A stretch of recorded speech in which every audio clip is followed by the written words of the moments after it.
Je termine la vidéo précédente, je pense au crapaud, vous voyez, dans l'administration. Vous voyez cette personne qui fait attention à son apparence, vous voyez, sans forcément porter d'uniforme. Vous voyez, qui prend beaucoup l'ascenseur. Donc je range mes cartes. Vous voyez, je disperse l'énergie de la guidance. Et je retombe sur la carte du réseau. Je me dis que c'est fortement cocasse. Et je demande, est-ce qu'il y a donc une suite? Quelque chose à connaître. Et on me fait comprendre qu'il faut poursuivre. C'est drôle, hein. Parce que, vous voyez, on me montre cette idée de documents papier, vous voyez, qui sont... C'est drôle parce qu'ici, on me montre cette idée de documents papier, vous voyez, avec les spirales, hein, sur le côté qui relie les feuilles. Hein. Donc, il y a vraiment cette idée de papier d'administratif, encore une fois. Alors, vous allez me dire, on est passé au presque tout numérique, mais je ressens encore cette notion de paperasse. Hein.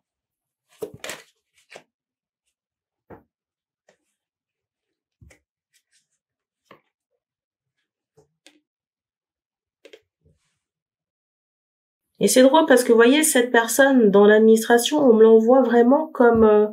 vous avez vu un lutin? Vous avez vu le truc qui se met en travers de votre route? Vous voyez, comme pour vous mettre des bâtons dans les roues. Sauf qu'on me fait comprendre ici que la personne, vous voyez, qui essaie de se mettre en travers du chemin, là, le crapaud de l'administration, ben la personne a... Déjà, au moment que la personne en face, elle a une grande résistance, la personne a une grande résistance et aussi plus de ressources. Ressources peut-être matérielles ou peut-être aussi des choses à sa disposition pour contrecarrer le boulet, là, le boulet administratif.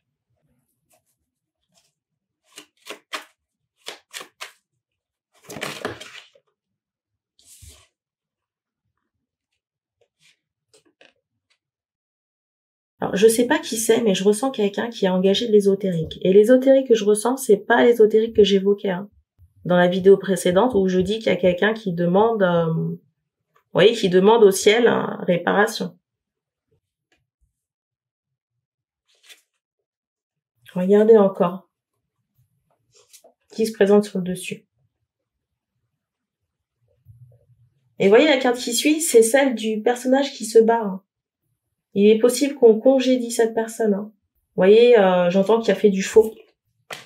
Parce qu'il y a vraiment cette notion, je vous remontre encore la carte. Cette notion de culpabilité, 0404. Vous voyez, ça sent la culpabilité là dans le fond.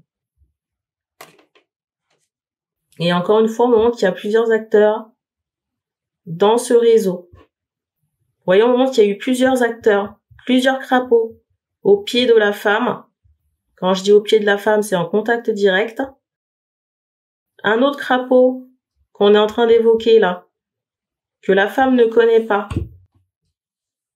que la personne qui a été spoliée ne connaît pas, mais qui est en affrontement, entre guillemets, en opposition avec la personne qui a été spoliée.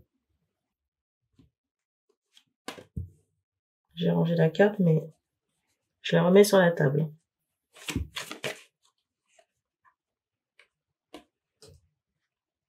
Il y a cette idée ici d'une jeune personne. Vous voyez, le complice, la personne ici est plus ou moins jeune. Je ressens quelqu'un qui peut avoir entre la vingtaine et la cinquantaine.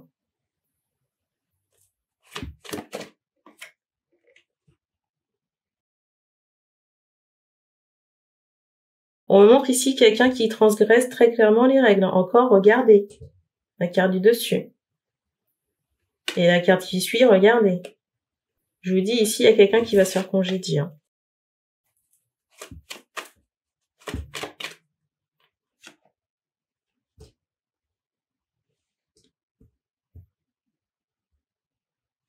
Il est fortement possible que ce soit un homme.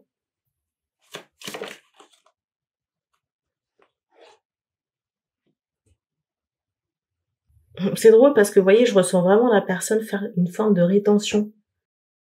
C'est drôle parce qu'ici, je ressens vraiment la personne de l'administration, le crapaud, faire une forme de rétention, de blocage, peut-être par rapport à des documents, des papiers, des informations. Mais ce qu'on m'envoie ici, c'est qu'il y a, vous voyez, une tornade en préparation qui arrive là. Ça va faire mal. Ça, c'est la carte du dessus. On montre que la personne, elle sera impactée dans sa sphère financière, dans son abondance. Ça va être compliqué pour le crapaud administratif, là, qui falsifie des documents ou qui aide à la falsification des documents.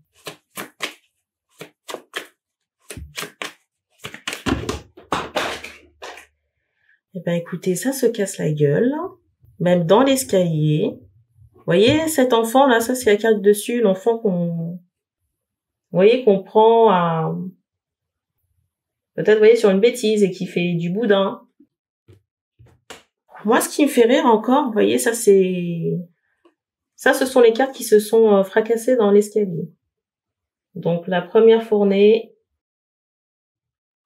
la deuxième, et il y a un autre paquet que je vais vous montrer après.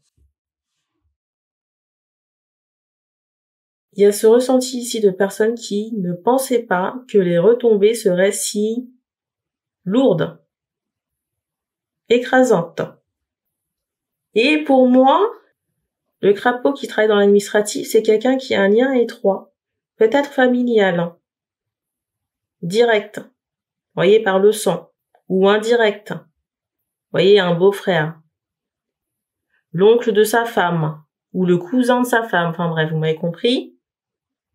Il y a un lien étroit ici entre le crapaud administratif et l'homme qui sera, j'entends, jugé, mais chargé, vous voyez, sur un plan judiciaire. Ou à qui peut-être on va faire porter chapeau, ou, vous voyez, qui sera incriminé par rapport à ce qui est reproché ici. Et je ressens vraiment des gens se demander, je ressens vraiment ces ravets ici se demander pourquoi tout ça, vous voyez, est-ce que toutes ces punitions sont... Oui, c'est comme si ces personnes jugeaient que ce qui leur arrive en retour était disproportionné ou trop, j'allais dire trop sévère. Mais comment vous dire que le dérangement, ça se paye, hein. Le dérangement, ça se paye. Parce que, vous voyez, si on est d'accord que, bon, vous allez me dire c'est le cas d'une affaire, mais si ces personnes ont l'habitude de faire ça, combien de personnes ont été lésées ici? Parce qu'on est d'accord que pour passer du caviar à la situation où on se sent tellement à l'aise dans ses baskets, on est d'accord que c'est pas en arnaquant une seule personne qu'on atteint ce statut. On est bien d'accord. Et voyez, on montre cette idée d'échelle, hein. D'échelle, de secours, vous voyez, lié à tout ce qui est épave. Pourquoi ces personnes 12-12? Pourquoi ces personnes ont ce ressenti que c'est disproportionné? Parce que ça atteint aussi des enfants. Mais encore une fois, le karma, c'est pas... on n'est pas frappé, j'allais dire, de la même manière. Vous voyez, si par exemple, Albert, il vole une montre, en retour, on va pas nécessairement lui voler une montre. Ce sera peut-être un objet, vous voyez, qui a une valeur sentimentale pour lui. Ou alors peut-être que sa voiture, elle va tomber en panne. Enfin, vous voyez, le retour ici n'est jamais de même nature. Mais si, vous voyez, les enfants sont engagés ici, c'est qu'il y a matière, vous voyez, dans les faits qui sont reprochés, il y a, j'allais dire, de quoi faire. Parce que mon montre encore cette idée de rituel ou de spirituel qui est mal orientée et qui est aussi utilisée par ces personnes. C'est ravet. Je vous dis, hein, il y a des trucs un peu, j'allais dire sans dessus dessous. Pour moi, il y aura des bouleversements familiaux ici. Hein. Si les ravets avaient des familles, déjà on n'aura plus le confort de la table. On fait comprendre ici, que le serpent ici il est associé à la route. Hein. Et il y a encore cette notion de véhicule parce qu'on met les yeux sur la roulotte.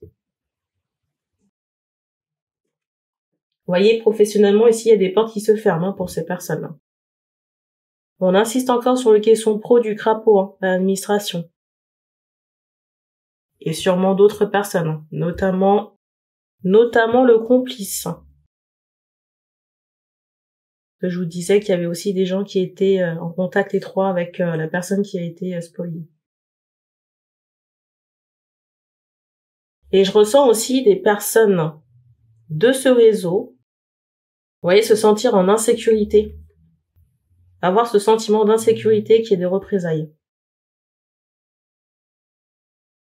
Représailles par rapport à des enfants ou par rapport à des femmes, des épouses. Mais vous voyez cette crainte de l'insécurité, vous voyez, je ressens pas la personne qui a été spoliée aller se salir les mains. On me montre aussi qu'il y a une protection sur la personne qui est spoliée, protection spirituelle. Et on me montre qu'il y a un demi-tour, demi-tour de toute, vous voyez, l'énergie négative générée par cette affaire-là. Et encore une fois, on me montre cette idée de famille impactée. Femme, enfant. Dans certaines vidéos précédentes, je parlais d'un mariage qui sautait. Vous voyez, d'une union qui sautait. On montre aussi des enfants qui sont en études. Mais en études à pouvoir passer des examens. Bonne chance. Comme quoi, faut faire attention à qui on a affaire. Depuis tout à l'heure aussi, on montre cette idée de nouveau-né, vous voyez, qu'on apporte. Comme une cigogne, vous voyez, qui apporte un nouveau-né. Et on fait comprendre que ça fait partie aussi des tribulations à venir. Donc ça peut être une difficulté à procréer pour les ravets en question. Et franchement, quand vous voyez que c'est pas le haut du panier, on se dit que c'est peut-être pas plus mal, sans être méchante. Le mot de la fin. Le mot de la fin.